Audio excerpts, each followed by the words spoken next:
Whew. Oh, this was so much worse than I thought it would be. So we now have a new book from the world's most financially successful fanfiction author. The one known as L. James.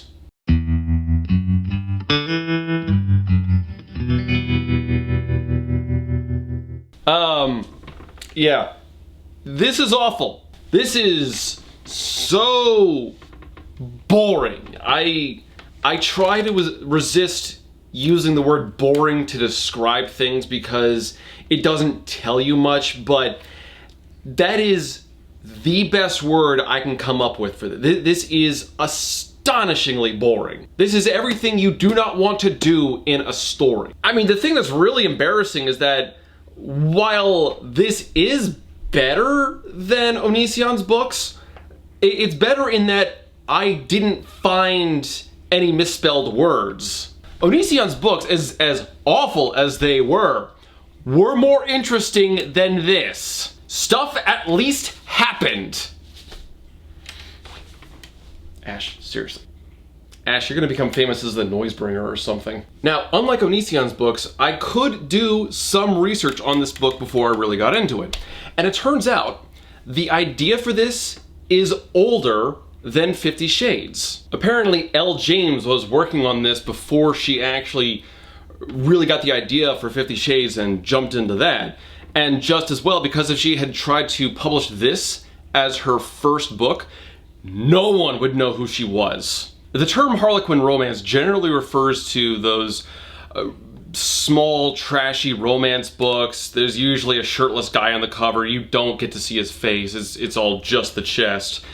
And those look professional in comparison to this. I can understand where the appeal is for those because, oh, the guy is so dreamy and the woman just needs someone to pull her out of her dull existence. And to an extent, that is very much what this book is about at its core.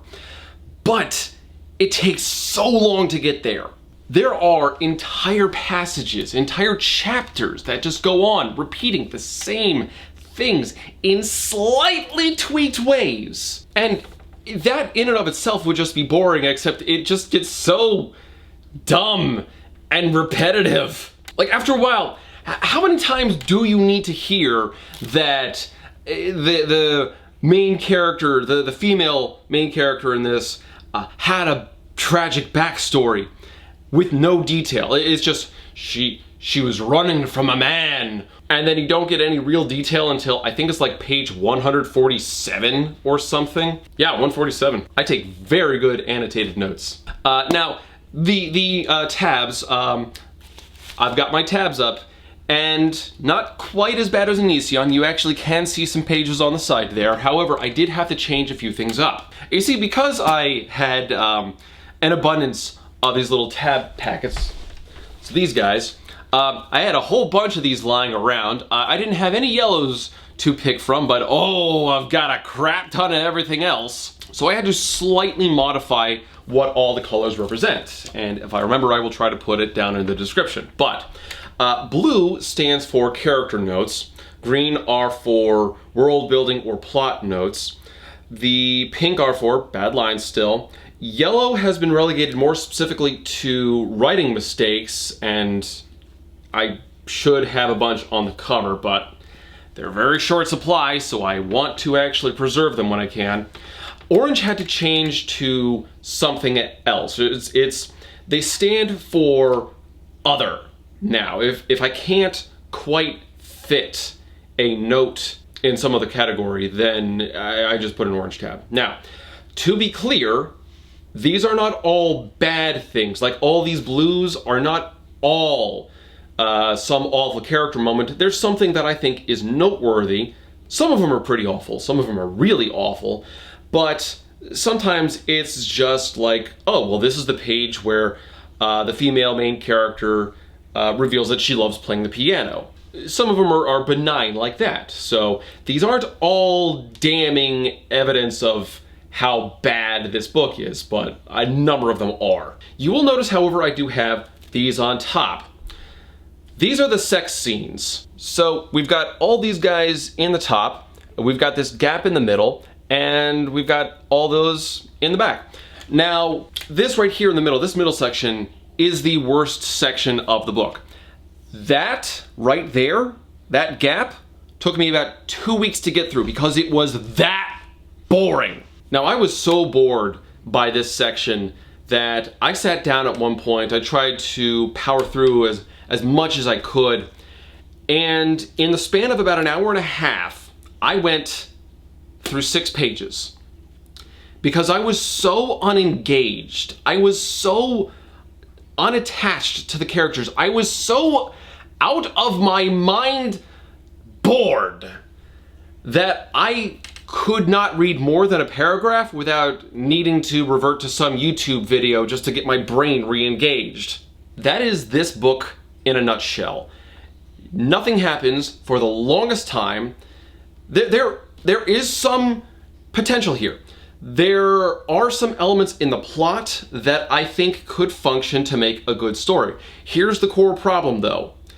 This is about 150 pages of story spread out over 500 pages. The amount of filler and just stretching things, the unnecessary characters that go into this. There are people who get entire backstories and are immediately dropped by the end of the chapter. The pacing in this book is like watching a snail trying to make his way through a lake of syrup after getting injected with a half-lethal dose of tranquilizers. Oh my god.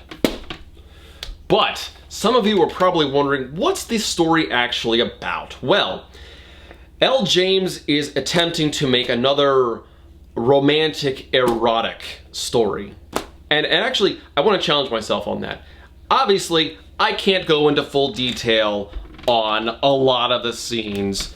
Not that it would matter, this is some of the blandest erotica I have ever seen in my life, but obviously if I try to go into full detail, I run the risk of YouTube completely demonetizing everything, and what with the recent third apocalypse upon us, I've got to be careful. So, personal challenge to myself, I'm going to try to go through this entire review and keep it family friendly. Let's see how long I last. So the story centers around the lives of 2 characters. The male is Maxim Trevelyan. And fun fact, apparently Trevelyan is Christian Grey's biological mother's maiden name, and apparently there is some intentional connection there. So yes, this is in the same universe as 50 Shades. Wrap your head around that one. Okay, not like there are any actual connections between the 2 stories, mind you. It's just a random goofy fact. Anyway, Maxim is this aristocratic rich guy in Britain, and he's never had to want for anything. However, one day he encounters a young woman who's terrified of her past and running from something, who comes to work as his maid, like cleaning up his apartment. Her name is Alessia Demachi, and I'm just going to put a blanket apology on this entire review because there is a lot of Albanian and I know I'm going to screw it up. It is well established that I cannot pronounce foreign words, but there seems to be a spark between these 2 characters. It's vague and uninteresting, but it's there. From the heart of London, through the wild rural Cornwall, to the bleak forbidding beauty of the Balkans, The Mister is a roller coaster ride of danger and desire that leaves the reader breathless to the very last page. I felt more thrills the last time I misplaced my keys. Anyway, that's enough backstory. I'm sure you're dying to hear some of this winning prose, so let's get into it. One of the first things we get is before the story actually starts, and one thing I love in the opening to a book, aside from maps, is I love it when you can get a really good quote to set the scene. Just like a single sentence or 2 that gives you a feeling of dread or excitement or adventure before you actually take the first steps into the journey of the book. If an author can do that, they earn my respect. Now, Ray Hildreth and Charles Sasser did that great in Hill 488. Great book, by the way, go check it out. And the book opens with a small poem by Henry Vaughan. My soul, there is a country, far beyond the stars, where stands a winged sentry, all skillful in the wars. And that gives you this really solemn opening to what the book describes as the harrowing true story of the most decorated small unit in the history of the US military as told by one of its survivors.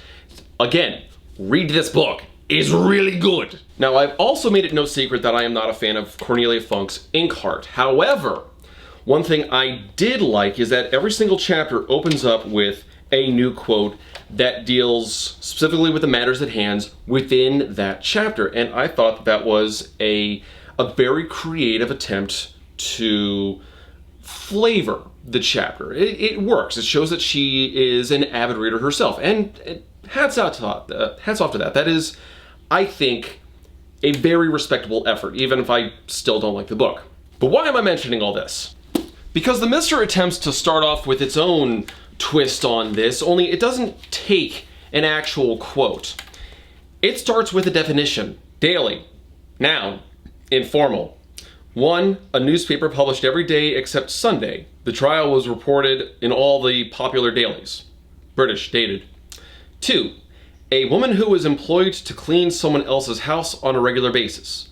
My daily comes every day. Yeah, I bet she does. Now, I admit I am not the most proficient person when it comes to British idioms and slang and things like that. So I actually went to Twitter to ask my British viewers what they thought of this and if it's a common phrase. Apparently it is not.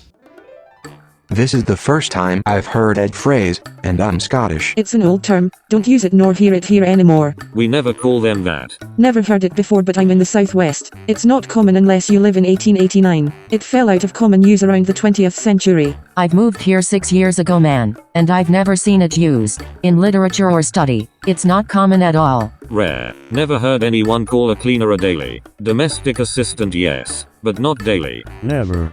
They're cleaners or maids. That's not even a term, mate. If it is, it's an old-time word that's out of fashion. I literally never heard that term before. Now, to be perfectly fair, there was one person who actually suggested that it was, well, okay, 2 people who said it was real, but I'm pretty sure one was teasing me and the other one said this. When I was growing up in the UK, my mom worked as a maid and she was referred to that quite a bit. So there we go. We've got one person saying it's real and 12 saying it's not. I would also like to thank everyone who participated in that Twitter thread for attempting to show that this is in fact a very outdated term. But then we move on to the story and we're introduced to Britain, a magical foreign land where tea flows like water, where dental hygiene is merely a suggestion, and where spotted dick is not an alarming medical symptom. I tease because I love. So the story opens for real and we get a very interesting line. Now, the very first sentence in your book is crucial. It's got to set the scene and it has to hook the audience. It has to give them a little bit and have them wanting more. Although to be fair, the book does reflect my own emotions very well. No. That's pretty much what I'm feeling, wrapped up in a single word. Good job, L. James. Okay, I'm being facetious. Actually, the whole thing, as it's intended, the opening goes like this. No, no, no, not the black, not the choking dark, not the plastic bag. Now, there are a lot of ways to open a book. This one sucks. You don't get a very clear image of what's going on, and that's fine because it can set a sense of mystery. You're not sure what's going on, and the main character's confusion follows along with your own. It works. But at the same time, I can't help but feel that she's kind of dumb. I mean, what's this reference to a plastic bag? The rest of the paragraph doesn't read much better. She's panicking about something, but you don't know what, and it's kind of confusing. I mean, it's not exactly fair, but it sounds like the main character has a shopping bag stuck on her head. Oh God, help me! Not the plastic bag! How will I escape? Ah, God, my hair's all frizzy now. The problem, though, is that you don't get a full idea of what this scene is or what's really going on for a couple hundred pages. And so as an introduction, yeah, it raises questions, and that's good, but some of the questions are not good. For example, fear drives her forward as she dodges a few late-night shoppers in her quest to flee. Luck is with her. The automatic doors are open. First off, why is it impressive that the automatic doors are working?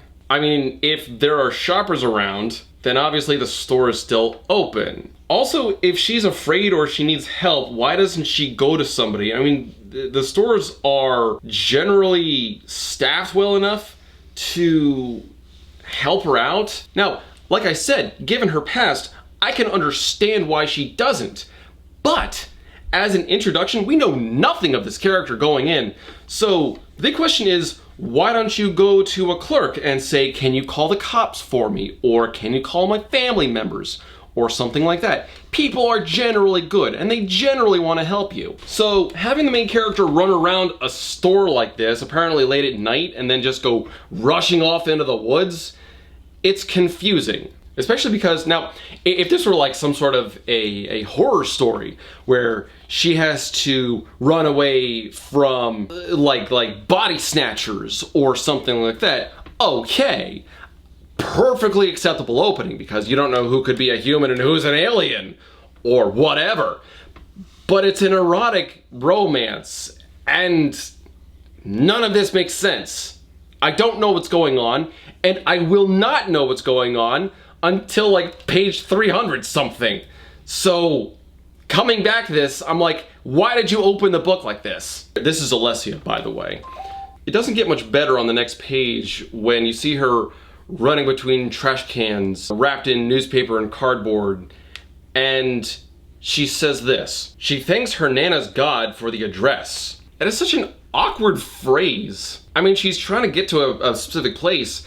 That's fine, but why would you thank someone else's God for something? It's just weird, I don't get it. Anyway, so chapter 1 opens with a sex scene. This is how we're introduced to Maxim, and he's kind of reprehensible. There's a lot to be said about establishing a solid character arc. You generally want your person, well, there are all sorts of ways to do it really, but one way that I like is having the character start low. Maybe there's something of a bad guy, and throughout the course of the story, they become a better person or they improve on some of their faults. In the first Thor movie, Thor has to learn a bit of humility. In Tangled, Flynn Rider starts off as a thief and pretty much gives up that lifestyle by the end. Here's how Maxim starts out. So his older brother, Kit, recently died. As in, they buried him 2 days ago. And Maxim's initial scene is him having sex with his brother's wife. Like, your brother's barely even cold and you're railing his wife. Maxim is something of a good for nothing. And that means that Maximum got to live his life by slacking off and not doing anything. Apparently he worked as a model and a DJ and had a small interest in photography for a little while, but nothing becomes of that. And if this was just a helping an old friend mourn the death of her husband thing, you would almost be able to excuse it. I mean, not really, because this is pretty detestable, except he takes any sense of remorse and just throws it out the window. He deserved better than dear Caro and me, his wastrel brother. He didn't deserve this. Betrayal. Fuck. Who am I kidding? Carolyn and I deserve each other. She scratched my itch and I scratched hers. We're both consenting and technically free adults. Yay! My brother's dead. I get to bang his wife. She likes it, I like it, and it's what I do best. Fucking some eager, attractive woman into the small hours of the morning. It's my favorite recreational activity and gives me something to do. Someone to do. So, good job, L. James. I already hate your main character. I'm on page 7 and I want him to die. And I've probably just gotten demonetized. I'm gonna have to censor a lot of words in this. So, Maxim is this unrepentant aristocrat. He really doesn't have any redeeming qualities about him.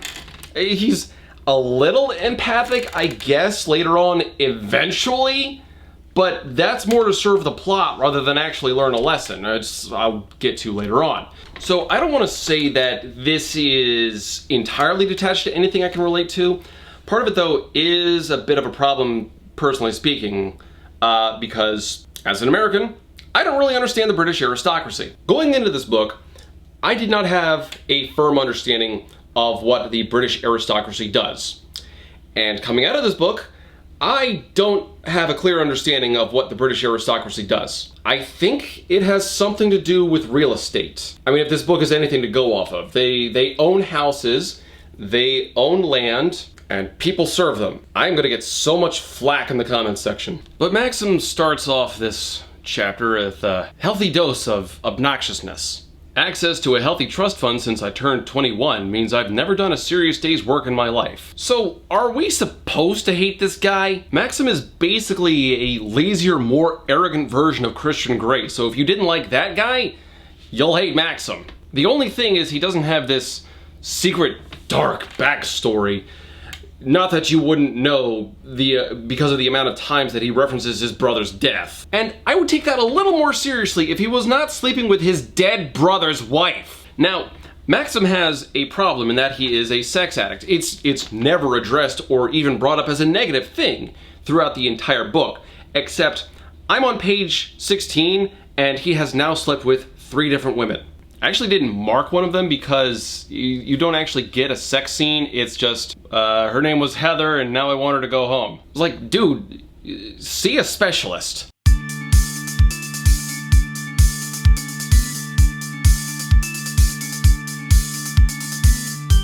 Of course, Carolyn is not much better herself. Something of a basket case, and that's not me being cruel. She's actually kind of a little loopy. Like, we get this scene where she's being clingy and she needs Maxim to have sex with her, you know, for comfort reasons. But she texts him this: "Where are you? Call me."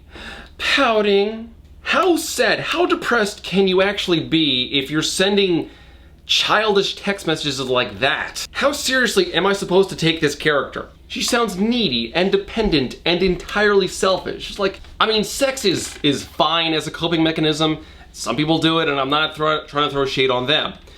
But this is something else. Throughout the book, it feels so much more like she needs people to have sex with her because she needs them to pay attention to her. Now, one thing before I forget is the perspectives and how they're told throughout the story. Now, we follow 2 separate characters, Alessia and Maxim, and we see things from their perspectives.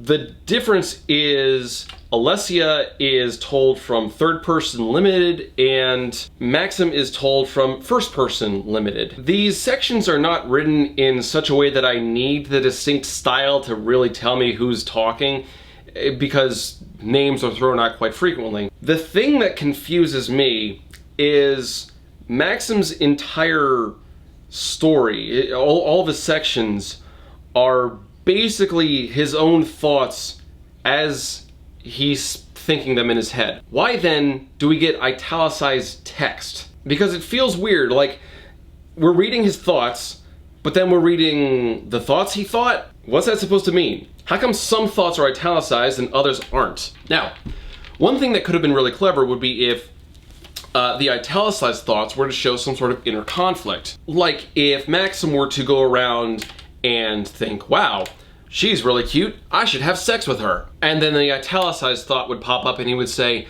oh, but I'm really sad right now and I don't feel like doing anything. That would be a good thought. It would show a lot of inner conflict and I would downright call it clever. That's not what happens though. The italicized text is just there. There's nothing really distinguishing it from the rest of the prose. I'm not sure why these words are emphasized when the others are not. It is a bizarre attempt at writing that does not make any sense when you put half a second of thought into it. Alessia's thoughts are fine. They're bland and there's nothing really that stands out about them. The most unique thing about her entire sections is that occasionally she will slip into Albanian. But not like in any complex way that shows character or depth or really explores the Albanian language. You get small choppy phrases that looks like James just put something into Google Translate and just copy pasted the text that she got as a result. I'm not even kidding. Like, as an experiment, I kept track of a lot of the Albanian text that was used, and in context, it makes sense. You understand what's going on. It's just not complex or anything. It looks like it was just thrown in there arbitrarily because, well, this character's Albanian. She's got to speak Albanian at some point. Like one scene later on when they're at the sea for the first time, Alessia looks at the sea for the first time in her life and she says, "Deti, Deti, the sea." And at first I thought that she was saying, "Look, look, the sea." I was wrong, because apparently Deti means salt water, at least according to Google. And he got a few awkward phrases thrown in like that, more for the sake of having them rather than establishing any kind of character. James doesn't do anything with the Albanian text, is what I'm saying. It's just weird. Anyway, so moving on. Maxim is trying to cope with his brother's extremely tragic death.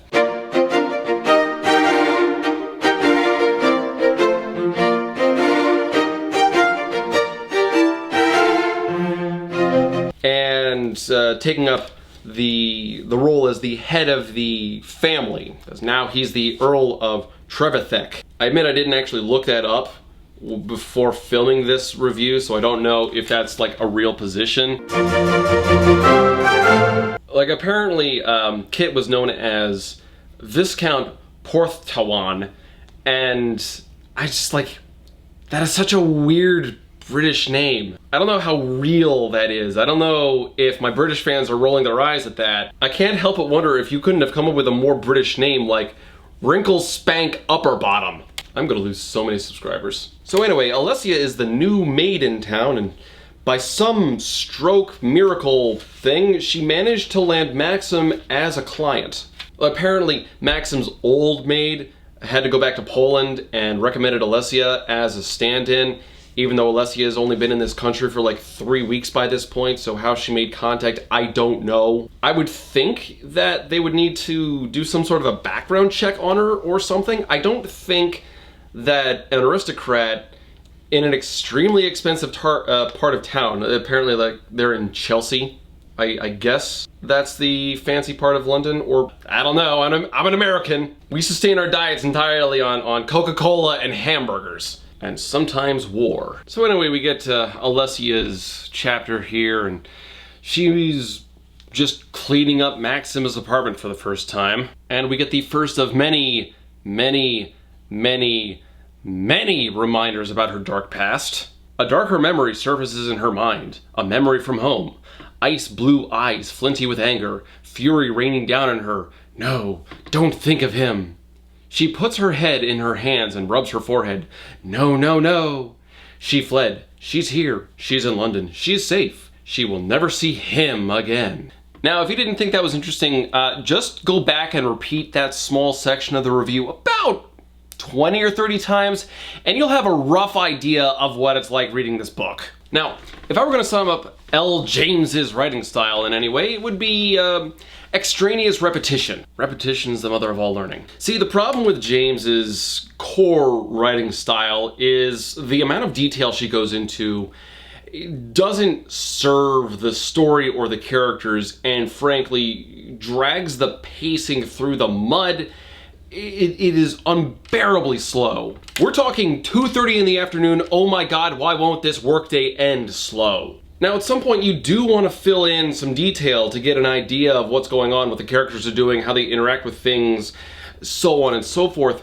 You do not need every single detail though. There are things you are allowed to leave out. Not only do we get full description of what she's doing, but we get full descriptions of every single room in the apartment. Like beyond the point where we actually need to. We can get a general idea of how the rooms are furnished. After a while, the message is done and we don't need to keep getting bashed over the head with the same basic detail over and over. She glances at the piano, feeling cheated. Today was the day she was going to play. She didn't have the nerve on Monday, and she longs to play. Today would have been the first time. In her head, she hears Bach's Prelude in C minor.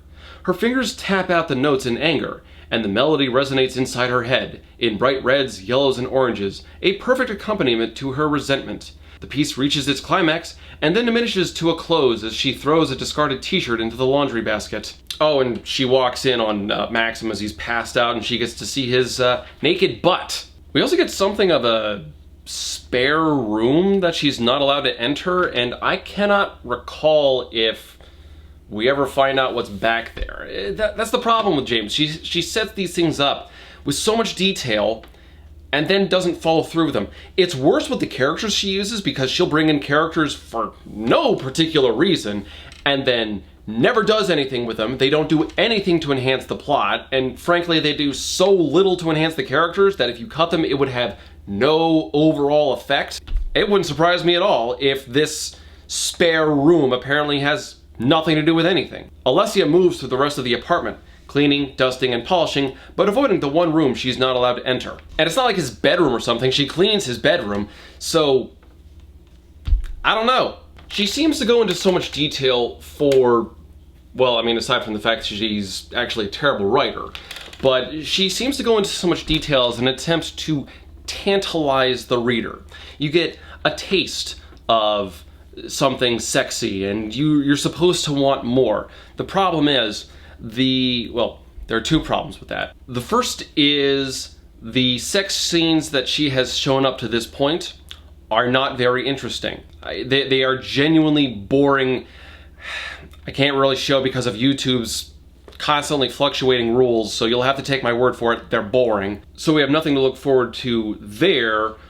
Also, it goes on way too long. Okay, we get one scene on page 70, and we don't get another sex scene until page 229. That is way too much buildup, because after a while, your readers are gonna give up.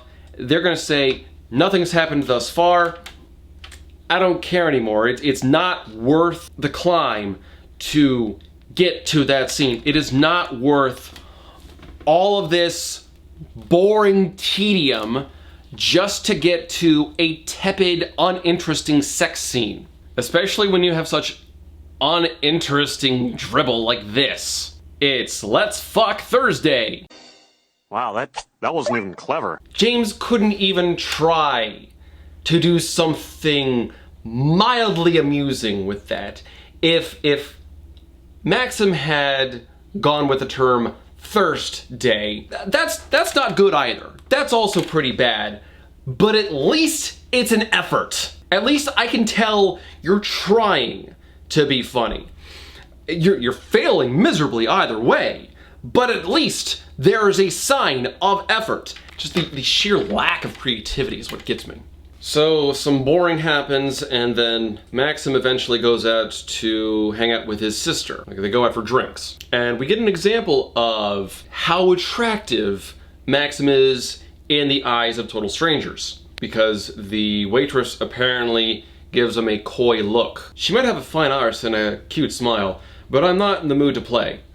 I'm preoccupied by my encounter with my daily and the memory of anxious dark eyes. I frown, dismissing the thought, and turn my full attention to my sister as the hostess leaves with a disappointed pout. I bring that up because that's the kind of guy that Maxim is. He's super attractive, and women just instantly flock to his hotness. To put it in words that I think James would not be opposed to using, he is so hot that all of the hot hotties want to immediately go for all of that goddamn hotness. And that leads me to one of my more confused moments of the book. See, Maxim is a very attractive guy who routinely goes out and meets women and just has sex with them. Okay, fine, whatever, nothing wrong with that, except when he first encounters Alessia in his apartment, we get this scene. Her eyes meet mine and her tongue darts out, and nervously she licks her upper lip. My whole body tightens in a hot, heavy rush as desire hits me like a demolition ball. Fuck a duck. I narrow my eyes as annoyance swiftly follows my desire. What the hell is wrong with me? Why does a woman I've never met have such an effect on me? It's irritating. Beneath fine arched brows, her eyes grow wider, and she takes a step back, fumbling with the broom so that it falls from her hands and clatters to the floor. See, the biggest problem with this is he's instantly smitten with Alessia, and I'll buy that she's attractive. The problem is, Maxim is a guy who goes out and bangs like 9s and 10s as a hobby. Why is he so intimidated by his cleaner? Or his daily, rather. We never get an answer for why he's so intimidated by Alessia, why he just doesn't take her to the bedroom. He's routinely intimidated by her, and the book tries to set it up that the reason is because he's not sure what she thinks of him. You know, he's so used to, like the waitress example that I mentioned earlier, clearly fawning for him, and Alessia is so very nervous that she doesn't really give an outward response. However, given his outward, smooth, charismatic nature before, I see no reason why this would be a barrier. Why doesn't he at least talk to her? And how has he come across a woman who was never at least partially intimidated, like, oh my god, he's so cute, I hope he doesn't think I'm hideous or something? I mean, like, does he have a secret fetish for shy girls? It's this problem that's brought up to be a problem, not because it fits the characters, but because, well, we've got to have something of a plot. Oh, and I'm proud of myself for this one. We've got a typo on page 50 here. Who's a stupid bastard? A clipped mid-Atlantic voice demands. The A should be lowercase there. That is me being petty. So this is pretty much the first half of the book. The two of them both have some tragic backstory, and they're both attracted to each other, but they never really make any move on each other. Now, I previously mentioned Hill 488. That book, the entire second half, is a single fight on a single hill. And that is one of my favorite books of all time. The pacing draws to an absolute crawl in Hill 488, but you are on your seat the entire time. I read through 150 pages in one sitting before I realized how far I had gone. The first half of this book, where you're just setting up the plot and the characters and the universe, is so boring. Frankly, if you make it to the first half, just not even the complete book, if you reach the halfway point, about page 248, I think it is, good job. You have incredible stamina. It is the same repetitive stuff over and over. They pine for each other, and then they have backstories that they don't want to get into yet. Well, I mean, we know Maxim's backstory. He's sad because his brother's dead. Still didn't stop him from having sex with his brother's widow. Alessia does eventually give a smidge of backstory in the first half, and you learn that she was actually smuggled into England by human traffickers. All right, so I wasn't sure how I wanted to approach this, but I do want to do a bit of a signal boost for a group called the Blue Campaign. The Blue Campaign works with the Department of Homeland Security in the United States in an attempt to counter human trafficking wherever it can. It provides lessons for all the government employees who sign up for classes. It gives hints on things to look for, signs that someone may be a victim, or signs that you could be witnessing human trafficking, things like direct physical intimidation between two people, control of finances, things like that. Check the description. There will be a link to the Blue Campaign, and you can learn more about it, because it is way more prevalent than you would think it is. Like, I totally believe that Alessia was smuggled into England. You see that kind of thing frighteningly often if you look for it. It is absolutely abhorrent. And if we can do anything to get some sort of signal out there for more people to be aware of it, for more people to know what to look for, then awesome.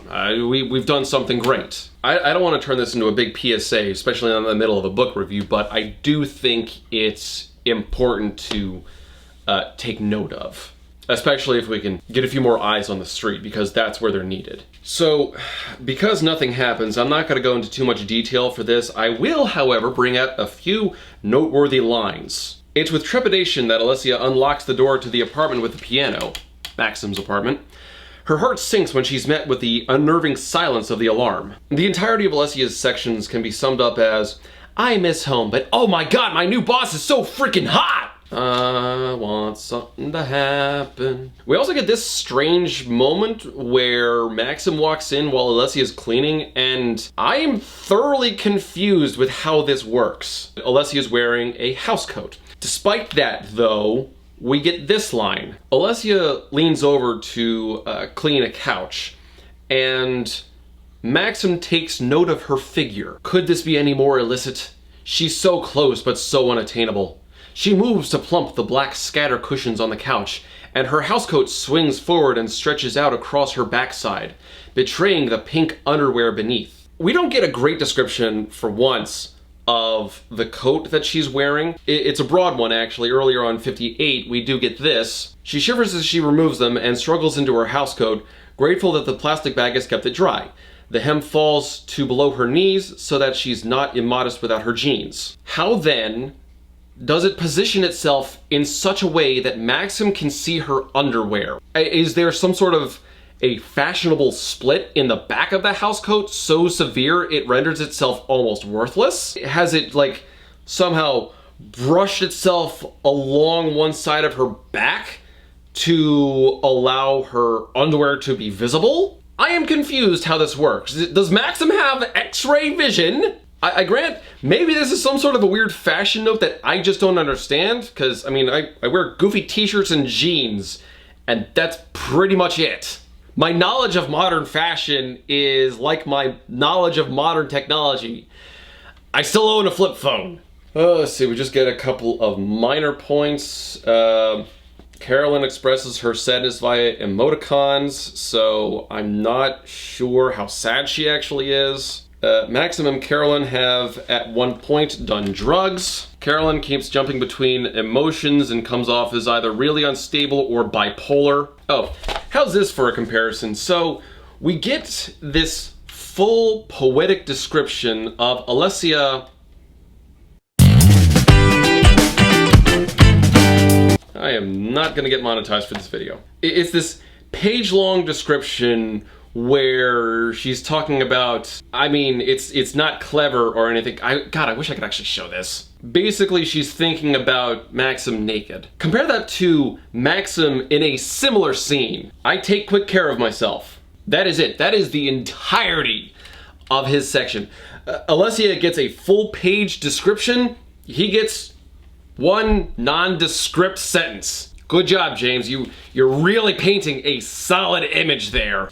So, on page 91, we get one of Maxim's assistants, a guy named Oliver, who comes in and kind of disapproves of Alessia working as a maid, or at least working for Maxim, because Oliver shakes his head. You're the Earl of Trevithick now. She'll need to go on the payroll. And this could have been a good point for centralized conflict here. Maxim can't date her because she's a foreign maid who's in the country illegally. There's an actual story to be had there. There's something you can do with that. Unfortunately, that's not what the central conflict is. The central conflict is Alessia has a mysterious dark past and she's running from somebody. I mean, you don't care about that. It's not interesting. But a scandal of Maxim loves this random woman and he can't date her because it would be scandalous. His position would be compromised, and his the way he was perceived by his peers in the British aristocracy would be at risk. I mean, there's real political drama right there, and that's something you can make a story with. Now, Britain had a king step down in just before World War II for pretty much that reason. I'm grossly simplifying it, I know. But his role is never questioned, or the possibility of a scandal is never really brought up. Frankly, it's flat out ignored. There's one section at the very end, which we will get to, which is absolutely abysmal, which completely is like, I have no idea how he thinks he's gonna justify this back home, but I just realized I'm probably mispronouncing Trevithick terribly. I have no idea if I am or not, because British English is different in a lot of weird ways from American English. I mean, at least I pronounced the River Thames correctly, even though it's spelled with an H and an A. Alright, so skipping ahead a little bit because it's just dumb otherwise, we're just going to go to the couple's first kiss. So Alessia walks in to clean the apartment one day, and Maxim is passed out on the couch. When all of a sudden, she leans forward to try to help him up, maybe wake him up and help him get to bed so he can get a proper rest, when this happens. All at once, he tugs her down onto the sofa, kissing her quickly and curling his arm around her so that she's resting on top of him, her head on top of his chest. He's still asleep in this scene, but it's a little uncomfortable. I mean, he's not completely at fault, and the book doesn't try to make it look like he is, but why did this have to be like their first kiss? Why couldn't it have been something a little more consensual? I mean, Alessia's not complaining about the whole thing. She's a little freaked out, but she otherwise kind of enjoys it. She wants nothing more than to remain where she is to enjoy this new and thrilling experience, but she cannot. She knows it's wrong. She knows he's dreaming. And that's ultimately what James tries to do to enhance the tension and give you a little teaser here and there. It's a little bit of a nudge towards relationship. And then like 20 pages later, another little nudge. You just get that slow build until like much later on. I'm just gonna skip this whole chunk right here. And nothing of consequence was missed. Especially when Maxim just gets incredibly mopey about the whole relationship and how Alessia is just so beyond his reach. I have no hope with her. I don't believe for an instant, considering Maxim's, for lack of a better word, prowess and sexual accomplishments, I don't believe for an instant that he would look at his maid and instantly freeze up and just decide, nope, I'm not going to have any kind of a chance with her. And it's not so much that she gave him any kind of an early rejection. It was, he sees her, she's very attractive, and he kind of, right off the bat, decides that she's too attractive to go after.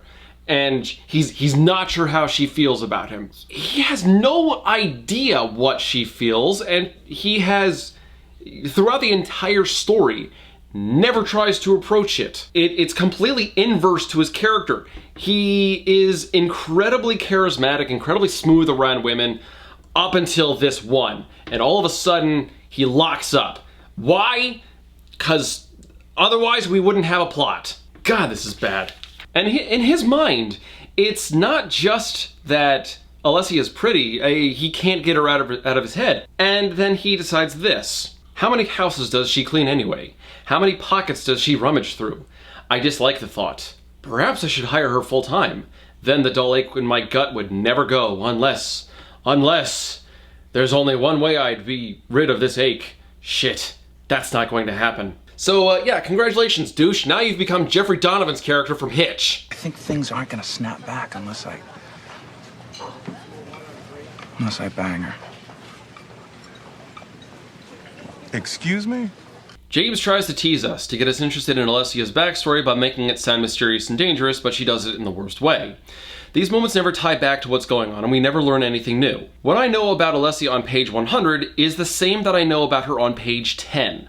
This backstory gets drawn out indefinitely for some sort of dramatic reveal later, but I'm so frustrated with how slowly this is going that the reveal won't shock me, it'll just cease annoying me at best. There's something else that really annoys me with the way that James writes this. I don't know if she has an interest in the finer things in life, but she insists on dropping brand names and fancy pretentious titles of things for the sake of doing it. Now, one way you can absolutely set up a rich environment is by the use of brand names and big, expensive sounding things. Long French names are a great way to do that, for example. Saying that you're dining at Chateau de Louis sounds a lot fancier than going to Joe's Crab Hut. However, James drops big names like this, not for the sake of establishing character or fleshing out the universe, but for the sake of dropping them. For example, on page 109, we get a scene with Alessia playing the piano. And the piece she's playing is, and I'm going to screw this up, Le Jeu de à la Ville d'Est, which is apparently her favorite piece by Liszt. Now, I am not the most classically inclined man. I do have an appreciation for the classics. I know who Franz Liszt is. I'm familiar with some of his music. Not to the point where I instantly know what that piece is. But my problem with that is there's no reason to have it there. It's there to sound impressive. Even though we're told that it's Alessia's favorite piece by Liszt, there's no emotional connection to it. There's no heart behind it.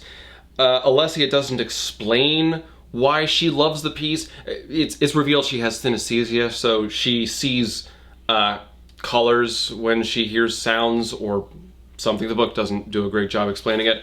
We just know that her troubles fade with the icy colors of the music. And that's not really enough. What is her connection to the piece? When did she first hear it? When did she first play it? When did she master it? What's her connection with the piece? If you're gonna drop something that specific, that's so far from, I'll say it's somewhat removed from the public consciousness, then there has to be a reason for it. If you name drop for the sake of name dropping, you look pretentious. And James does that so many times with cameras and champagne brands, piano brands. It's not enough that she was playing a piece by Liszt. That right there would be fine. She's playing a very specific piece that I probably can't pronounce correctly. She loves it, but we don't know why. This is not character building. This is showing off and doing a terrible job at it. So nothing happens for the next several pages until Maxim hears a knock on the door, and it's these two guys claiming to be with immigration. Apparently they're looking for Alessia because she's in the country illegally. Well, Maxim rightfully turns them away because they don't have a warrant or ID, but that is enough to alarm Alessia, and she has fled because she recognizes the voices, and the two guys at the door were the ones who actually trafficked her into the country. Two thugs by the names of Dante and Eli? Yeet. Calling him Bob. Anyway, thinking that she doesn't have a choice, she runs back to Magda, a friend that Alessia is staying with, and Maxim races her there and meets her there and promises to protect her and takes her into hiding so that she will be safe. Now, this could be a great moment of character, a selfless act, taking somebody in need and giving them the help they desperately rely on. Maxim just takes Alessia out into the country and promises to let her hang out at one of his estates out in Cornwall, where he will be joining her, of course. And then he goes and he ends the section terribly. I want to ask her what she's endured, what she's seen, but now is not the right time. All my plans, all my fantasies will be for nothing if she can't bear to be with a man. Any man. And I realize that I can't touch her. So, good job. That whole selfless moment makes you look like a self-centered prick. I swear it's like we're supposed to hate Maxim. He's this overly horned up weirdo who gets turned on by the slightest glance. Like, sex addiction's a real thing. I know this is erotica, but dude, seek help.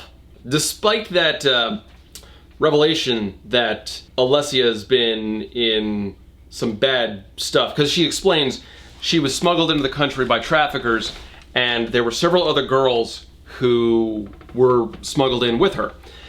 We never find out what happens to any of them either. There's some mystery about it. Oh, I hope they got away, but we have no idea if they're alive or dead or captured or what. So that's a fun little hanging thread right there. Thanks, James. And she was clearly traumatized by the entire event, understandable.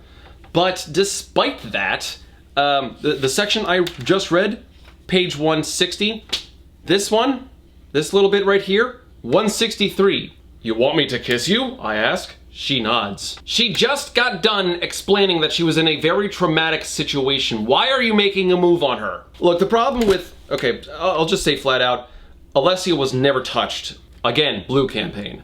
How can Maxim be this blind? Also, this is not how trafficking victims act. While Alessia escaped before she was raped, sexual assault turns basic niceties into triggers. A simple kiss can be seen as a violent act or a power move.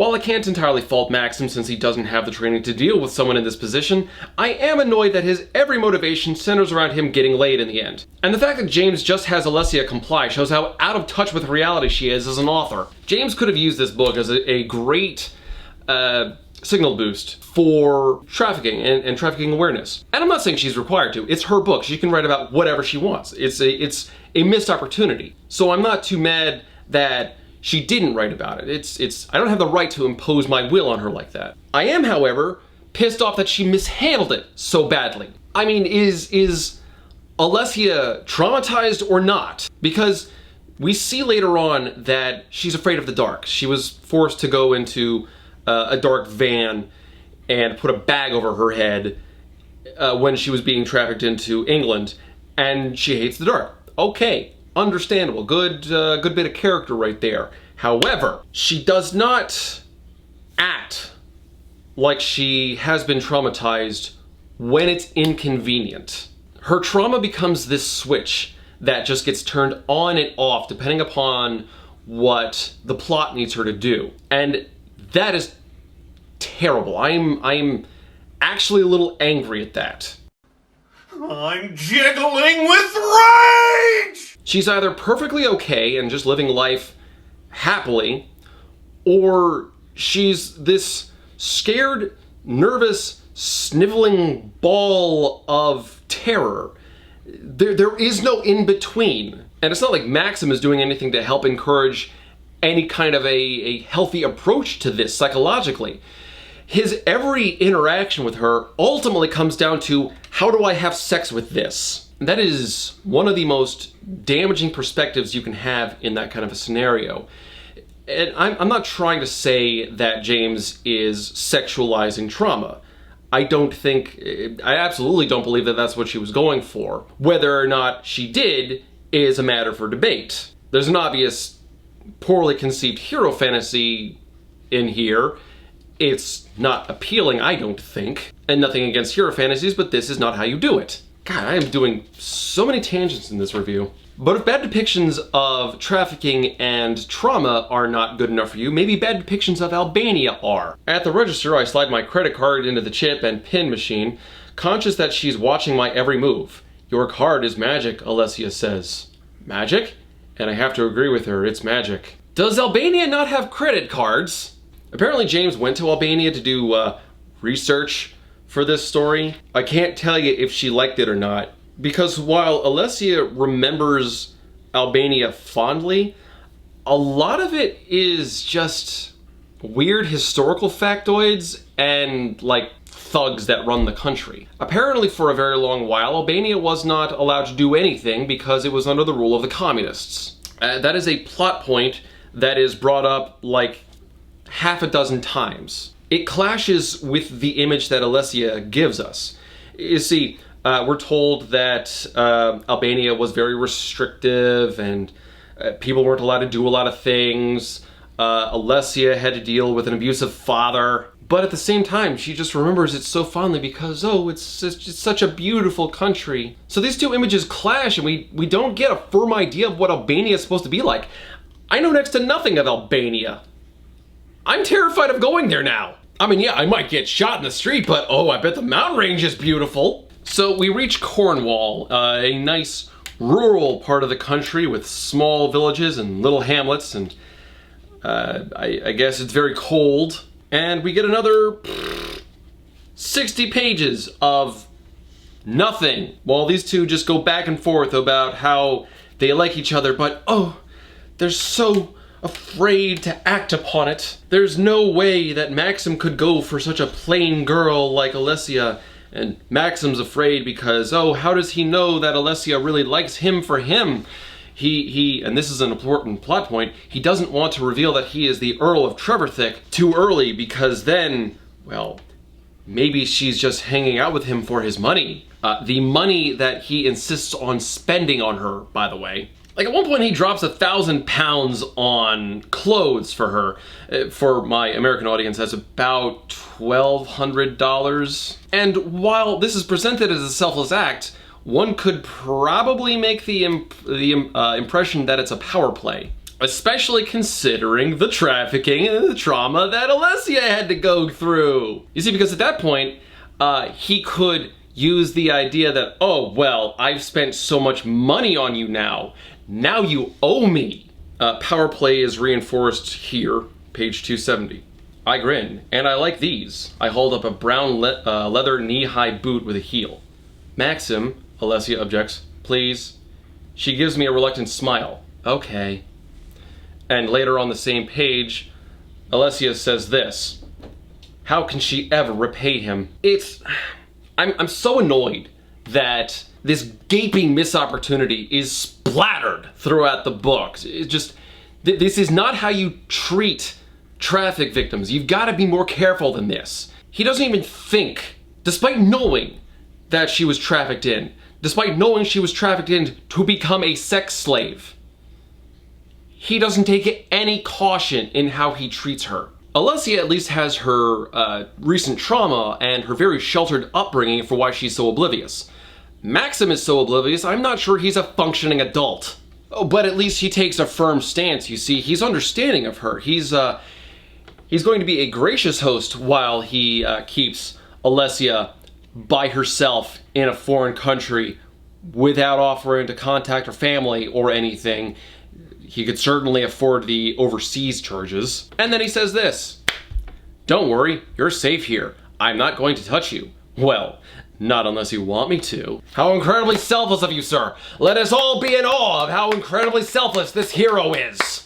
When did I acquire a conscience? That is a very good question. His entire character arc has been stiff and lifeless. But don't think he's developing too much of a conscience. Tomorrow will be a better day. Tomorrow, I'll have the lovely Alessia Demachi to myself. This man's only goal in life is to get his dick wet.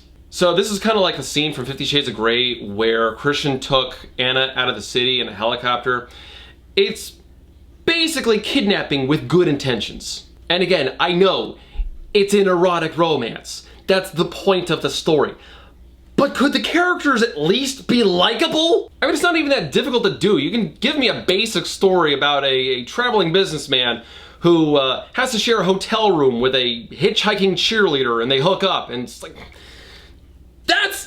those are more likable characters with no backstory or anything. They're two-dimensional, but it's erotica. You're not writing high art here. It doesn't have to be pretentious and hoity-toity. So these two go around Cornwall for a little bit. We see some other characters. None of them mean anything. We meet the vicar, who bothers Maxim about going to church. Maxim never goes to church, so that's irrelevant.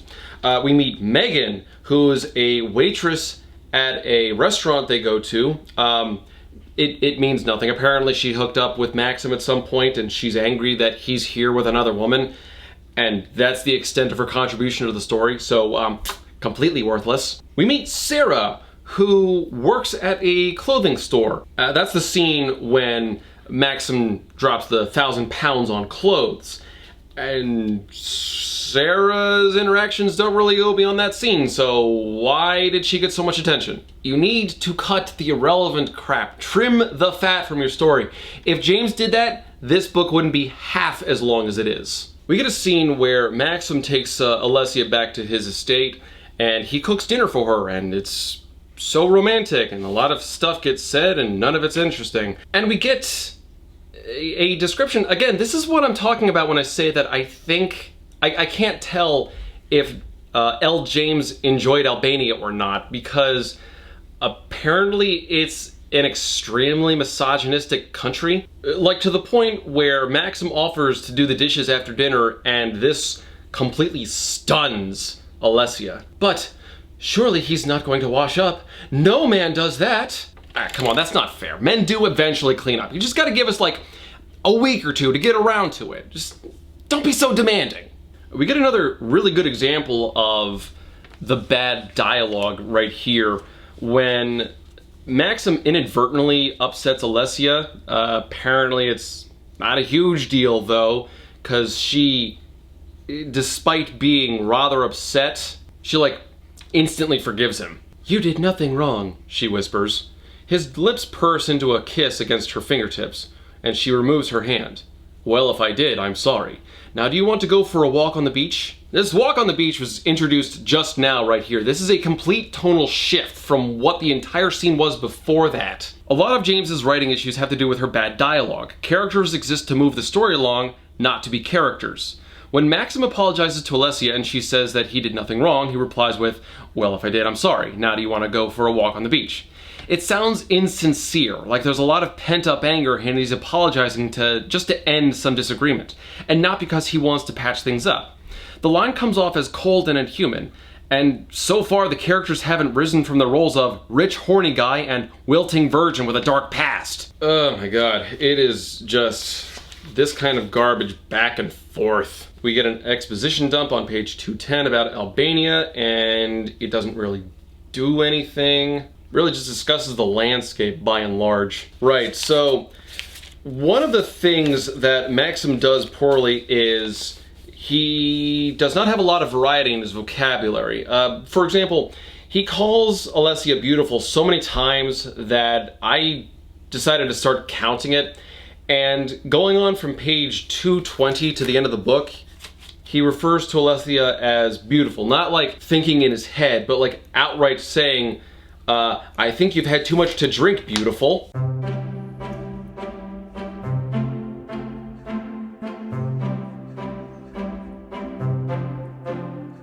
And that doesn't count what I've read before that point. Boring. Let's see. After this nice day on the beach and just whatever, Maxim finally breaks the question and points out that he wants to make love to Alessia. And she agrees, and we get the first sex scene. And the problem with the sex scenes, and I've got to tread very carefully here, but they're non-descriptive. Rather, they focus on all of the least interesting elements. What I'm reading with this scene is not really an erotic sex scene. I'm reading several pages of conversation prior to foreplay. I mean, the actual scene itself is dull. I mean, that's a matter of my opinion. Some other people might like it. I bet James does have a bunch of diehard fans who insist that it's great. Probably because they never read anything else, and this is the only example of erotica they can think of. For comparison's sake, go check out Sunstone. That is really good stuff. Sunstone is basically 50 Shades of Grey done correctly and with lesbians. Good character, great art. It's a comic, so there's that. And it's BDSM done right, so there, that's my endorsement. Also, Sunstone does not include lines like this. Reaching for a condom, trying to keep my body in check, I whisper, "Are you ready? It'll be quick." Might as well be truthful. So, this towering example of manliness, this titan of sexual prowess, is a premature ejaculator. It's really unfulfilling because, keep in mind, we haven't had a similar scene since page 70, and I'm reading on page 234 right now. So we've had all this buildup. We've had this entire spread of the book. All of this leading up to, well, this won't last long. It doesn't. This is the rest of the actual sex scene, you know, with actual penetration and all that. And then that's the end of the chapter. We get into a new chapter after this. So, very unfulfilling. Oh, but did you think that was bad? Because I also highlighted this line. So, Alessia was a virgin. This was her first time, and things got a little bloody. Oh, God, I can't set this up correctly. I'll just read the line. I run my hand through my hair in an effort to tame it and remember her blood on my hand. So, is this better or worse than the scene from There's Something About Mary? Okay, but moving on. You may have heard that the Mister doesn't have like a big fetish thing. 50 Shades is all about BDSM. This one is pretty much all vanilla. Not true. There is actually a scene on page 244 and 245 where the foot fetishists get a little nod. And I'm not trying to kink shame anybody. Apparently foot fetishes are like the most common fetish out there. It's whatever. It is kind of weird to read about when you're not into it though. He kisses each toe in turn except the smallest, which he puts into his mouth and sucks hard. Hell yeah, I suck toes. More stuff. We get a scene where Alessia and Maxim have a chess game. Not only is Alessia a gifted musician, where she can play a piano on a concerto level, apparently she's also a chess champion, or plays like one at the very least. 4 moves in and I'm dragging my hands through my hair. As usual, you've been holding out on me, haven't you? So, she grew up in a neglectful, abusive home where her father beat her mother, and it's revealed later on that she was actually sold into marriage. There doesn't seem to be like any actual cultural good of Albania as depicted in this book. And despite that, Alessia is a genius when it comes to chess and piano.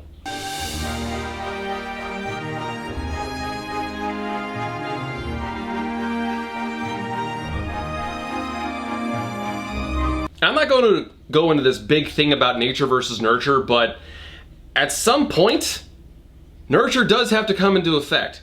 How can she do this? Why would she be allowed to do this? However, in an attempt to actually outdo Alessia in something, Maxim takes her out to a shooting range. Now, this one actually did take a bit of research on my part, just to get a few numbers correct. And I can tell you that this is very poorly set up, and I am 95% sure that L. James has never fired a gun before.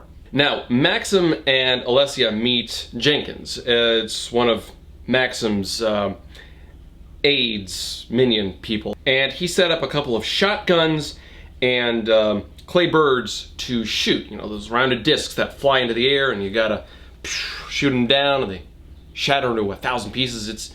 I've done it before, it's actually a lot of fun. However, shotguns are not a long-range weapon, as any gamer can tell you. Sure, Jenkins presses his remote and a clay flies into the air about 100 meters in front of us. So I paid very close attention to the distance in this scene, and the only number we get is the 100 meters that the clay flies into the air. And it's not going to come towards the people shooting, it's going to go maybe sideways, maybe further out, maybe straight up. It's not going to come towards, so 100 meters is the closest range between the shooter and the clay pigeon. Now, why do I bring that up?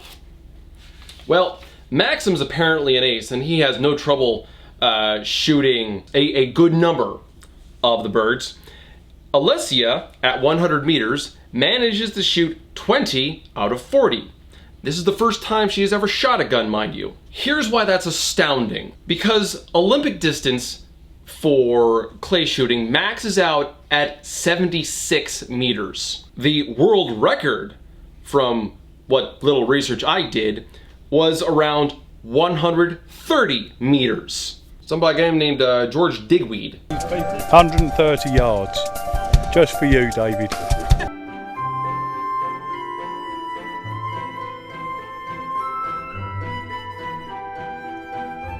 Oh!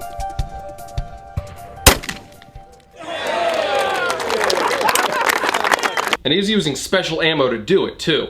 So for Alessia to hit anything at 100 meters is astonishing. She is a natural born sharpshooter. The book doesn't do anything with it. She doesn't shoot a gun or anything for the entire story. And the whole thing really doesn't come up later. I am just bringing it up to point out how out of touch James is with any kind of research or material she writes about. Like I said, when I went shooting in a beginner's course for clay pigeon shooting, I was shooting at maybe 10 meters. Still didn't hit everything. Especially because they don't do anything for like gun safety ahead of time. This is the first time Alessia has apparently fired a gun. You're not going to go straight into shooting without saying, by the way, don't point the gun at us. At the very least. Especially because that actually ends up happening. So, good job, Nimrods. There is this scene, and I highlighted this because this is a great example of just how astonishingly boring the prose and the dialogue in this book is. I wanted to find at least something to demonstrate for you guys not reading this book how awful it was going through, and I think this does it. Boring! Where I am from, we are traditional. She stands to clear the crockery from the table. But Albania is changing. In Tirana? Yes, it is a modern city. It is not so traditional or conservative there. She puts the plates in the sink. Have you been? No. Would you like to go? She takes her seat once more and tilts her head to the side, brushing her index finger across her lips. Her look is wistful for a brief moment. Yes, one day. Have you traveled at all? No, only in books. Her smile brightens the room. I have traveled all over the world in books, and I've been to America watching TV. American TV? Yes. Netflix, HBO. And Albania? She grins at my surprise. Yes, we have television. So back home, what did you do for kicks? I ask. Kicks? Fun, you know, fun. She looks a little puzzled. I read, watch TV, practice my music. Sometimes I listen to the radio with my mother. The BBC World Service. Do you go out? No. Never? Sometimes. In the summer, we will walk in the town in the evening.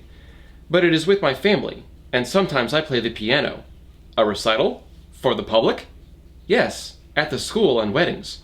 Your parents must be proud. Oh my god, I'm bored! That was barely a full page, by the way. Try doing that another 500 times. That's boring. You're boring, everybody. Quit boring everyone. So despite the fun they've had together, despite all the hanging out they've been doing, despite the consensual making out, and the multiple times they've had sex by this point, all these times, Maxim still doesn't know how Alessia feels about him. And he says this. Earl of Trevithick. Fuck. She deserves to know. I rub my face. Why am I so reluctant to come clean? Because I don't know how she feels about me. All of a sudden she pushes you onto her bed, dims the lights, rips off her clothes, and you start having sex. Is she into you? Yeah, again, you really can't be too sure. It's pretty dark in the room, so she can't really see you properly. So you remember those two thugs who came by earlier pretending to be immigration officers? Well, turns out that somebody may have burgled Maxim's apartment, and it's pretty obvious it was them. And oh, it's so bad, it's so worrisome. He forgot to set the alarm. What did he lose? Oh my god. And then he immediately drops that when he walks into the bedroom and sees Alessia sitting on the bed. What is wrong? She asks, sitting up, her hair falling over her breasts. She looks rumpled and sexy and eminently fuckable. See, this is another thing that I really cannot grasp about this book because, yeah, it's primarily erotica, but it tries to be other things and it fails at that spectacularly. Like, the first 2 pages of this chapter tries to set up this tension of, oh my god, I've been robbed, what do I do? And it immediately drops that for, wow, my girlfriend has nice tits. It just cannot focus on what it needs to focus on. And because of that, there's no narrative cohesion, no tension can actually maintain itself, which the plot that this book attempts to build desperately relies on. This is like hearing a story from a kid on a sugar rush with ADHD, and he cannot maintain focus on a single subject for more than 5 seconds. It's difficult to follow because it's boring as hell. And it's boring as hell because we cannot be pulled into the story, because the story won't allow us to fall into the story. Anyway, Maxim leaves Alessia behind in his one house. He has 2 houses in Cornwall. Leaves Alessia at the one, goes off to the other one with all of his servants and the like, and deals with the burglary over there. Meanwhile, the two thugs, the two traffickers, find out where Alessia is and break into the house there. At first, I'm like, there's no way they can actually do that. Apparently they got the, like, there's a throwaway line where they get the address from Maxim's laptop, which was stolen from his apartment. So it does work, it's just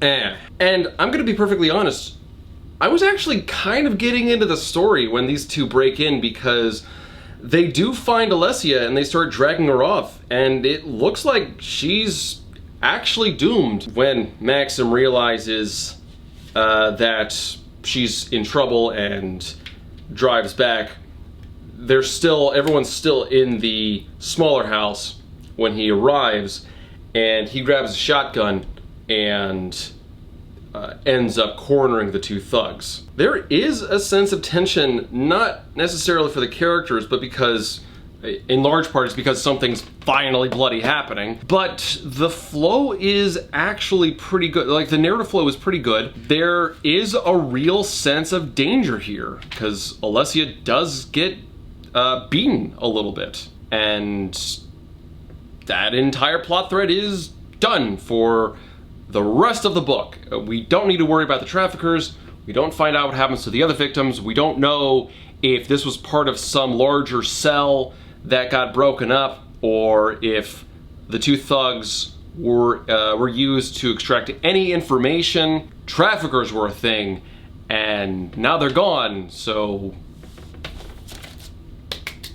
the story, the book, wants to be so many things at once, but does not have the focus to be any of them. Half a chapter, I was kind of interested in what was going on. That was it. That was the only section of the book that I kind of enjoyed. I mean, if L. James wants to take a lot of writing classes, she might be able to pull off a thriller at some point in the distant future. I don't think she will, and I don't think she'll admit that her writing is garbage, so I'm not holding my breath for it, but I try to be optimistic and encouraging, even when I'm clearly wasting my time. But it's during this rescue that one of the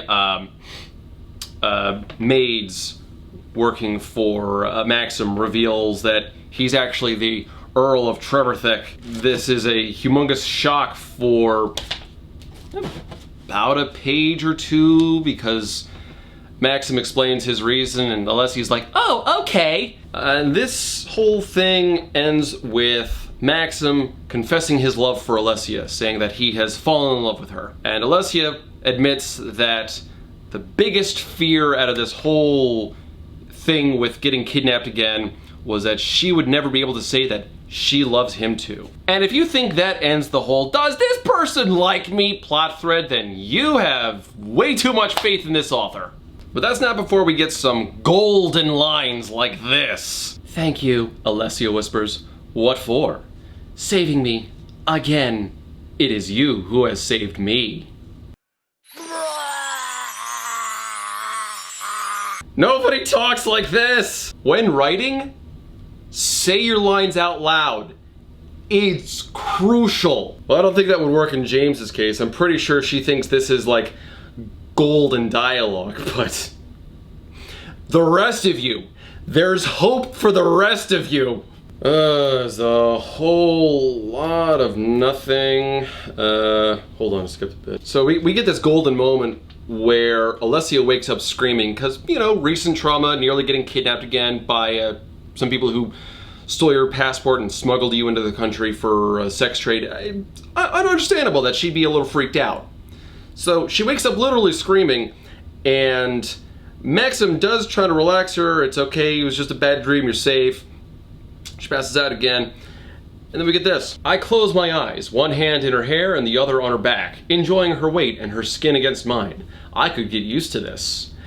Where are your priorities? See, this is why I don't think Maxim's a good character, because he's a walking penis. That is his entire function. And I know that's redundant because erotica, but, and I'm probably asking way too much because, again, erotica, but I'm so annoyed. He's such a selfish douchebag, Everything comes back to him and his quest to constantly get laid. Because at this point, they've decided to be to actually have a relationship, boyfriend, girlfriend, and that's fine, except you actually have to have some degree of emotional investment in your relationship for it to work. Otherwise, you're just there for the sex. And if that's what you want to do, that's fine. But they're trying to treat this as this deep, meaningful, emotional connection. Like these two are star-crossed lovers from such different points of life, just trying to make it work. And it's like, no! You've got one person whose life has been garbage up until this point and now has been given an easy pass because she managed to fall in love with a billionaire. And we've got another guy who's like never known a day of struggle in his life, who fell in love with a maid and now gets to doink the daily and milk the maid, as it were. Hold on, I got more. Hump the help. Bang the butleress. I don't think that one works quite as well. We're so canceled. So yeah, their relationship is pretty much summed up with sex scenes and overly saccharine dialogue. She folds her arms, studying me. I like to watch you shave. I like you watching me, I murmur as I finish up. Trees died for this. And then Maxim runs into Carolyn again. What were you doing in Cornwall? Escaping from gangsters, if you must know. Gangsters? Yes. And falling in love. And there's also a section where, here we are, 398, Harry Potter is the reason why Alessia knows how to speak English so well. Apparently she got the books mailed in to the country in English, and her grandmother taught her how to speak it through that. And I think James was going for like a complimentary name drop, like, Harry Potter's awesome, there you go. Frankly, were I in J.K. Rowling's position, I would probably be disgusted. This is like getting a ringing endorsement from Charles Manson. Carolyn exists pretty much to create like romantic tension, because at one point later on, despite the fact that they're both clearly in love with each other, the whole does he really love me kind of thing has to rear its head again for some reason.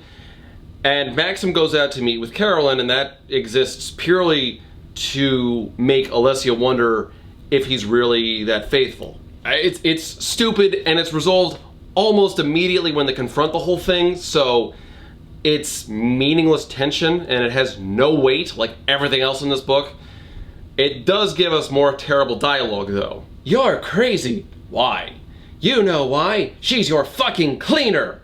Does that matter? Yes, it matters. No, it doesn't. QED. You're crazy if you don't think it matters. Crazy in love, I shrug. It's the truth. With the help! Caro, don't be such a snob. You can't choose who you love. Love chooses you. Ladies and gentlemen, we have now reached Onision levels of dialogue. Anyway, so, there was one other element in Alessia's past that has not been addressed yet, and that was the reason she wanted to escape the country in the first place. See, the traffickers, she only ran into them after she decided to flee. The reason she decided to flee in the first place is because her father sold her into marriage. And the guy he sold her to was apparently crazy abusive. Like, full-on beating her because women are property, that kind of shitty. He pretty much says as much. And somehow he finds her while she's out running errands. I guess he followed her from Maxim's apartment. I forgot to mention they've come back from Cornwall and they're in London again. They're just hanging out at the apartment where they plan on spending most of their time. So Alessia's abusive ex is named Natalie or Anthony or something like that. And he is pretty much your standard misogynistic piece of shit. Anatoly has no self-awareness and does not understand why Alessia would not want to go back to Albania with him, even though he openly beat her and treated her like property. He literally says, a woman is a sack made to endure. And apparently that's an old Albanian legend. Has something to do with Kanun of Lek. I'm not gonna get that.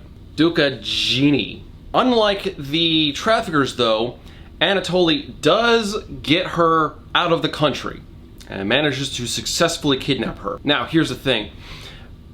Alessia has explained to Maxim who and what her ex was, or her betrothed, as he's described. And when Maxim gets back home to his apartment, he finds a note that Alessia left for him. Anatoly just gave her enough time to do that. And it basically says, my betrothed is here, and he has taken me to my home in Albania. Thank you for everything. The rest of the book is pretty much this rescue plot, and it had the chance to be something. It really, genuinely could have been good, because like I said, I kind of liked the kidnapper scene from before. It actually had some potential. This is like that scene, but stretched out over 70 pages. Oh my god, it is so mishandled. Again, because there's no tension, there's no sense of danger, because it is drawn out ad nauseum. Despite the fact that Maxim treats this as this horrible thing. We've got to go and get my girlfriend back. I'm on a never-ending quest to save my girlfriend. He has the money and resources to go out and get a plane ticket like right then and there. Oh God, there's so much wrong with this. I've got to actually get all this straight first. So Antolino did find Alessia through mysterious means. It is explained though later on that the friend that Alessia was staying with, Magda, apparently emailed Alessia's mother, which Alessia did not do for some reason, and I guess told Alessia where Alessia was cleaning houses. It's weird and it doesn't really work, but that's the explanation given. Thanks to Magna, we have the address of Alessia's parents. It's also thanks to Magna that Alessia's fiancé found her. I don't dwell on this tidbit of information because it makes me incandescent with fury. That is the closest we really get. I understand from a safety perspective why Magna might pass that information along. I'm curious how Antolini got it though. Before we go much further though, I forgot about this little tidbit here. So Caroline is with Maxim when they discover that Alessia has been kidnapped. And Caroline is not terribly sympathetic, but Maxim tries to explain why he's so distraught and heartbroken. She folds her arm and frowns with what seems like genuine concern. You look shattered. I turn, blazing eyes at her. I am. Slowly I get to my feet. I think the woman I want to marry has just been kidnapped. And that's how Maxim reveals that he wants to marry Alessia. Now, something I haven't touched on yet is the sequence of events in this book thus far, like in terms of time frame. Carolyn does not really question the whole, oh, you want to marry her, but you barely know her, even though she really should, because although we don't know precisely how long Alessia has been working for Maxim, it's not that long. I want to say a week or two, and then he swings by and takes her out to Cornwall, and the whole everything at Cornwall takes place over the span of one weekend. That entire, I will say safely, less than a month that these two have known each other. In that time frame, Maxim wants to marry this woman. I know Disney has kind of ruined the idea of romance because once you meet the one, it's absolutely perfect and you absolutely know you've got to be with him and nothing will go wrong after that. Thank God for that one scene from Frozen. You can't marry a man you just met. I mean, forget creating a scandal within the British aristocracy. This is just garbage tier romance writing at this point. The entire relationship has been over the span of one weekend. This isn't just foolhardy, this is amazingly stupid. Like, bitch, you don't even know if she has food allergies yet. Oh God, okay, so the story continues, and over the next several chapters, we see every single scene as Maxim plots this desperate rescue to go down to Albania to save his girlfriend.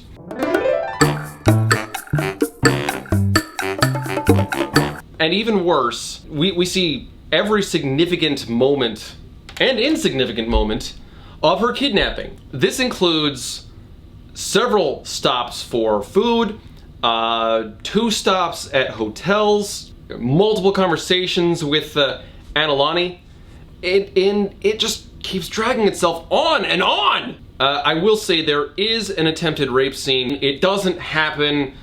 Alessia manages to stop it, but it's there. Alessia is doing whatever she can to not resign herself to this fate, even though eventually she does kind of give up in kind of a, oh, well, might as well get it over with.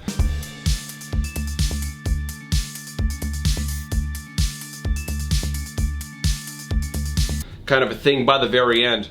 You would think Maxim would be doing everything in his power to stop this. I mean, the amount of reach he has to have, at least in Britain, you would think he'd be able to call the police and say, hey, by the way, keep an eye out on the ports for this guy. He doesn't do that. He doesn't have any kind of a private plane that he can use. He just gets a ticket with British Airways. It's like good old reliable service there. In fact, he is both in a rush and not in a rush at all. It's weird. Oh, we've got to get to the airport, but first, let's stop in this part of town so I can pick out a fashionable ring to propose with. Where are your priorities, man? It's like, you've got to make sure there is a girlfriend you can pop the question to first. Maybe date her for at least a few more months. But no, instead of this epic quest to go save the woman he loves, he decides to go ring shopping. I needed a ring, one that would do justice to Alessia's beauty and talent. There were 2 in the collection that might have been suitable, but I chose the 1930s Cartier platinum and diamond ring that my grandfather, Hugh Trevelyan, why do I keep screwing that up?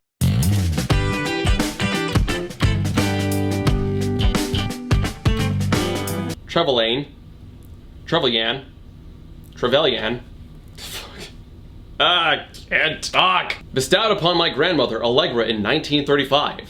It's an exquisite, simple, and elegant ring, 2.79 carats, and currently valued at £45,000. I hope Alessia likes it. If all goes to plan, she'll return to the UK wearing it as my fiancé. Aside from the point that proposing this early into the relationship is stupid as hell, we are instantly taken out of the moment by scenes like that because Alessia cannot be in that much danger if our protagonist is ring shopping. There is no tension if the characters feel no tension. The rest of the book depends on this tense moment of, will they be able to get her back? Will they even be able to find her? Because at this point, Annalini is driving through Europe with Alessia in the trunk of his car, sometimes shotgun, but you know, EU rules. And they make it a point of pointing out which borders Alessia has to go into the trunk for. It's real good quality writing. Maxim seems awfully calm for a guy whose girlfriend is in danger. There's no sense of tension here. He sounds like a guy just out on a road trip, not someone who's rushing to a daring rescue. They even stop at a bar for drinks. The reason given is because there's a bad storm and they're in a foreign country that they don't know how to navigate through, but that's weak reasoning at best. If the love of my life were in danger like this, it would take nothing short of a demonic army to stop me. Maxim takes a buddy with him, some guy named Tom, and Tom insists that this is some sort of a reaction to Kit's death, which, I mean, the whole proposal and rushing to another country to save a woman he barely knows, the whole thing being a reaction to his older brother's death makes a lot of sense, honestly. It's an emotional overreaction in an attempt to maintain some sort of a desperate grasp or some relationship you might be able to control. I mean, that makes perfect sense to me, but Maxim and the book pretend that no, this is just true love and they're meant to be together. You don't know her like I do. You've known her for a month! Here's the thing though, this is the worst kidnapping ever because Anawania just doesn't do anything to restrain Alessia, and Alessia does nothing to try to escape. I mean, okay, yeah, to be fair, she does run away once at the very beginning, and he chases her down and tackles her, and that's it. That's the last time she tries to get away. Meanwhile, we get such lines as, "I'm going to the restroom. Don't run. I'll find you." And they're in a restaurant at that point, so she could just calmly walk out and probably make her way into a crowd or around a building or something. Oh, and that's the other thing I forgot to mention. So I don't know how James set this up in her head, but the sequence of events is terribly set up, and here's why. We get multiple scenes with Alessia and Antoine going through Europe. And we get a lot of detail. Yes, much of it is extraneous. And a lot of dialogue between the two of them. It's slow and it's boring, but things are sort of technically happening. Meanwhile, we also get scenes with Maxim and his buddy Tom as they land in Albania and slowly make their way to Alessia's parents' house. The problem is, they don't have nearly as much stuff going on. There's some attempt at tension between Alessia and Abernathy, and it's not great, but it's something.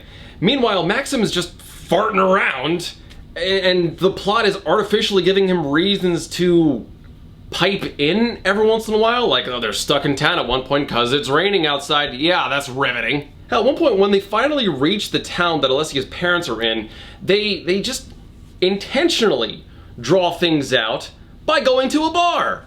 I hand Thanos a crumpled piece of paper with Alessia's parents' address. Yes, what time would you like us to go? 5 minutes. Just give me time to unpack. Steady on, Trevithick, butts in Tom. Can't we have a drink first? As my father would say, some Dutch courage always helps. A quick one, and just one, okay? I'm going to meet my future wife's parents. I don't want to be stocious. You are attempting to save a kidnapping victim. Time is of the essence. This is what I'm talking about when I say there is no tension. I don't care what's going on because the characters don't care what's going on. Why would I give a shit? The big hero's busy getting sloshed and is dead set on marrying this woman. I don't care what's going on. I'm bored and I want this to stop. Okay, I'm skipping ahead a little bit because I'm tired of this, but eventually all the parties converge at Alessia's parents' house. So Maxim arrives in town several hours early and actually shows up twice to Alessia's parents' house. The second time is a couple of minutes before Alessia and Android are supposed to be there. And we get this dramatic, I came for you, oh my god, I love you so much, kind of a moment. And they kind of out and out state that Abloyd is this abusive freak. He pulls a gun on people and it's so dramatic. There's a fake pregnancy thing in there. But like I said, there's no tension, so who cares? Here's what's really disgusting though. So like I said before, Alessia's father sold her to Abalabadi. The translator quietly relays the words in English. Loan? Maxim says. He turns his head slightly and speaks so that only Alessia can hear. This asshole paid for you? Alessia flushes. Maxim faces her father. I will match any loan. You were so close.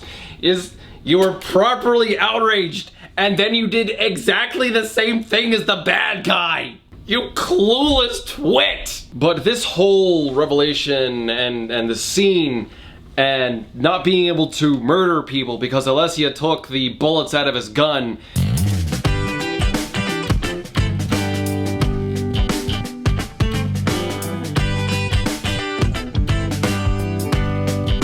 Really puts a thorn in Argon the Terrible's side here, so he just kind of calls Alessia a whore and then stops off. And then, of course, because it had to come to this, Maxim goes down on one knee and does this. Alessia Damachi, Maxim says, please do me the honor of becoming my countess. I love you. I want to be with you always. Spend your life with me at my side. Always. marry me. And Alessia, being the only sane adult here, says, dude, we only hooked up a couple of times, what the hell? No, obviously she gives in and agrees to marry him, and you know how I said earlier that the whole scandal with him marrying someone from a foreign country could have been an interesting twist? Well, you can forget all of that, because not only do they agree to marry, not only do these two people who have known about each other for less than a month agree to get married after dating for a single weekend, they agree to get married in Albania later that week. Alessia's father raises his raki once more, alcohol.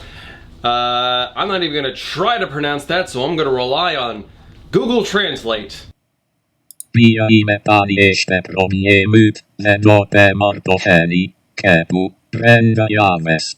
My apologies to the entirety of Albania. He downs his shot and brandishes his gun with a look of glee. Thanos quietly translates, my daughter is your problem now, and you'll be married here within a week. Oh boy, Paul, it's gonna be a shotgun wedding! I wonder what the other earls and dukes and everybody in Britain, like the populace at large, will think when Maxim Trevelyan, the Earl of Trevithick, returns from basically a week-long getaway, married to somebody else that they've never heard of before. I imagine it'll be quite the scandal. But yes, that's where the story ends. Later this week, we'll be married. I can't wait. I just have to tell my mother.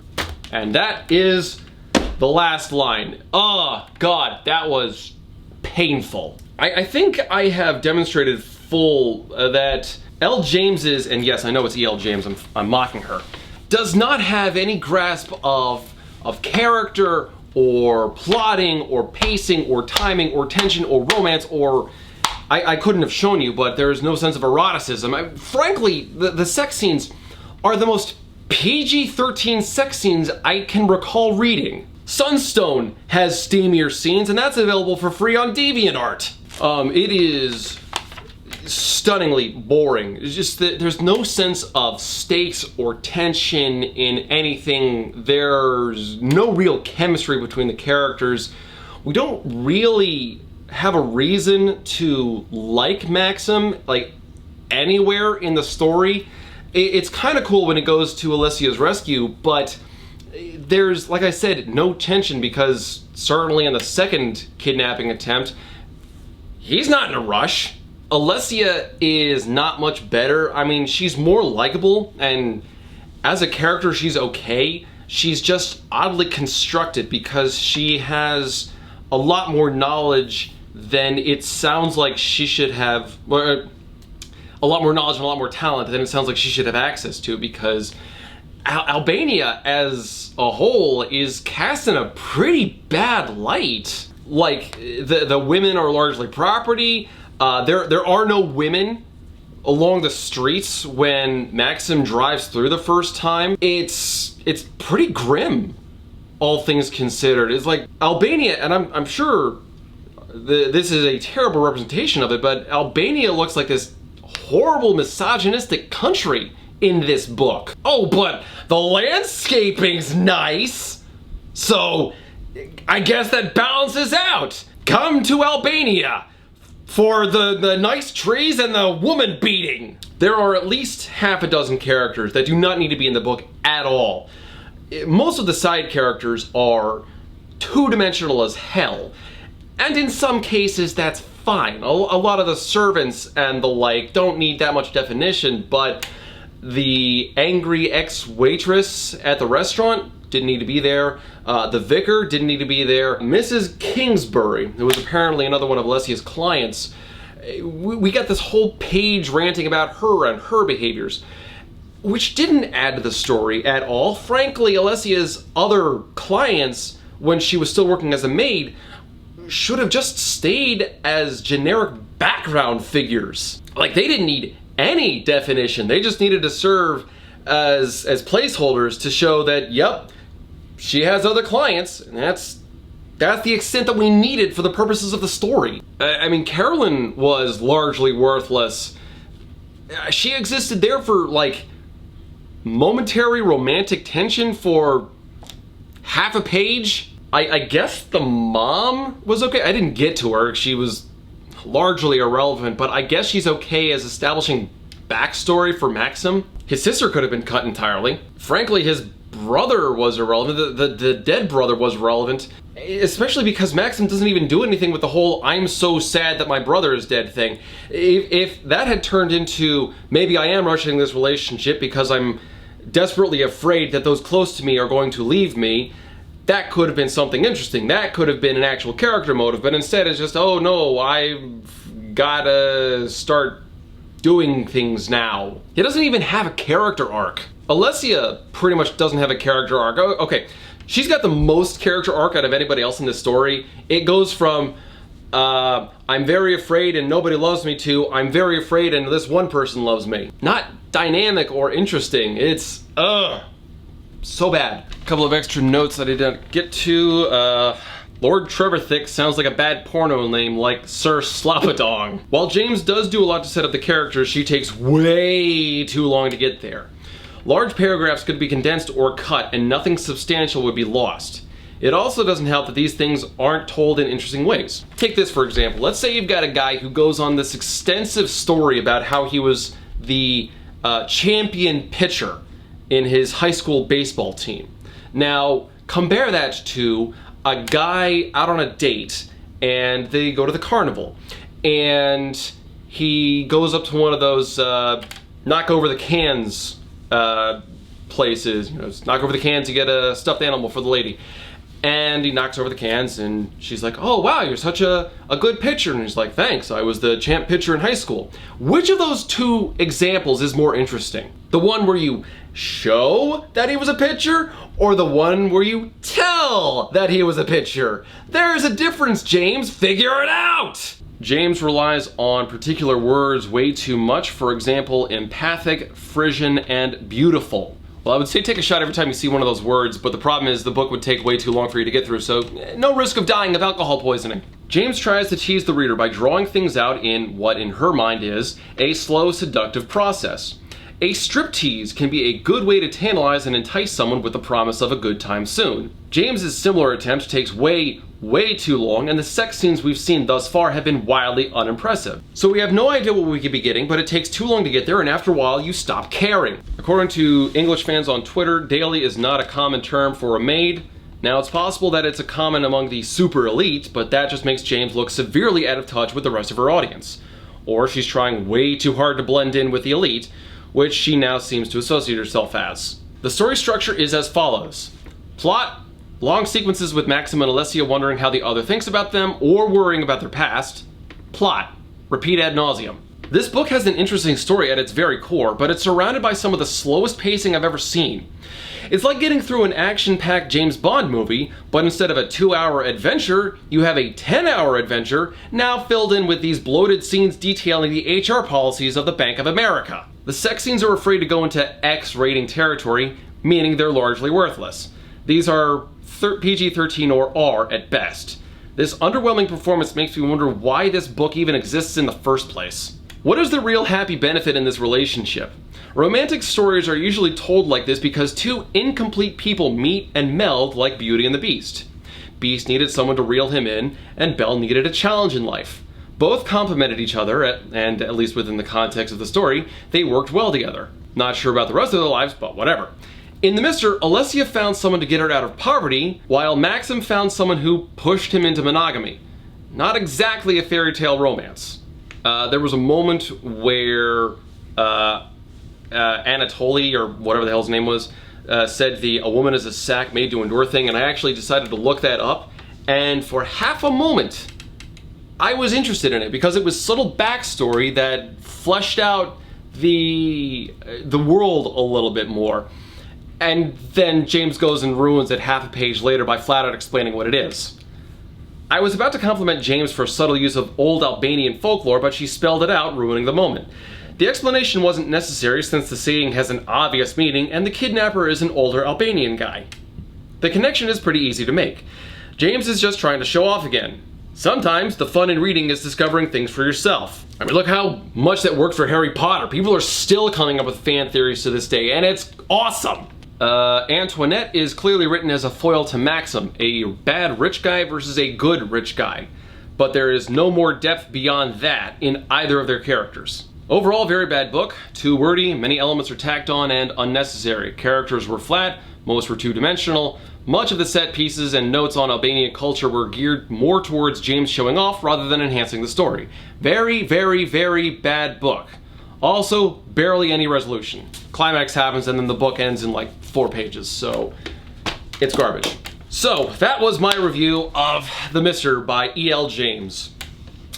It was not fun. It was a challenge for all the wrong reasons, and I don't want to touch anything that woman ever creates ever again. She has no talent for writing and really needs to either take several lessons or knock it the fuck off. But you guys apparently like it when I make these long reviews, so whatever. Speaking of which though, I need to decide on what to review next, so head on over to my Twitter within the first day of this review being posted, and you'll be able to vote on what the next project will be for the next long book review. Just be generous. I've got a lot of garbage books.